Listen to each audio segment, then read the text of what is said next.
Владата очекува дека на самитот на НАТО во јули Македонија ќе добие покана и ќе стане членка на Алијансата.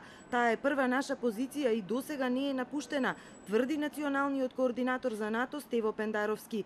Тоа што јас или други членови на владата некогаш зборуваме и за други сценарија е нормална реакција. И во животот, па и во семејството мора да имате алтернативи. Одговорна влада мора сите нив да ги разработи, па дури и тоа дека на 11 и 12 јули нема да се случи она што сите го посакуваме. Проблемот со името е единствениот на патот на земјава до Алијансата. Во однос на сите други критериуми, сега повторно имаме чиста ситуација. Никогаш пак никој не рекол дека обструкциите што ни ги прави Грција е однесување на демократска држава, вели Пендаровски.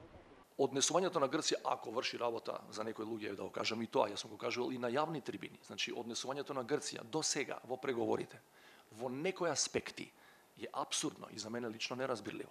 До сега, за некои аспекти, е апсурдно.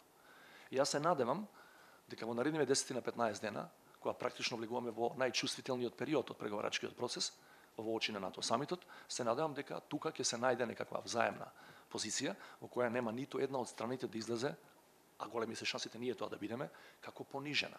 Вие ако имате понижувачки договор, вие не можете да очекувате дека ќе го прифатат македонските граѓани. Тој вели дека и да знае не би открил детали со цел да не им наштети на преговорите. Ако не добиеме покана, наш предизвик во следниот период наспроти нечии катастрофични предвидувања нема да биде зачугување на територијалниот интегритет и суверенитет, бидејќи такви закани нема, туку развојот на демократските институции и економијата. Членството во НАТО ќе ја направи поотпорна меѓуетничката оска, врз која во најголем дел почива стабилноста на земјава, вели Пендаровски. Од Алијансата пак со порака до земјава дека вратата на НАТО е отворена, бидејќи сака да ја види како успешно се интегрира како стабилна, сигурна и демократски просперитетна земја. Се надевам дека целта да бидете 30-та членка наскоро ќе стане реалност, рече Бартол од канцеларијата на НАТО во Скопје. Тој беше прашан зошто Алијансата има двојни стандарди и дозволува на Грција да крши меѓународни договори.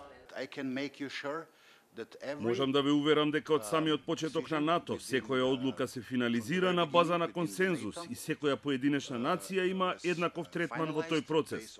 Нашето однесување е еднакво со секоја земја. Бартол е дециден дека Македонија и Грција мора да прифатат диалог и да го решат проблемот, им се допаѓало тоа или не.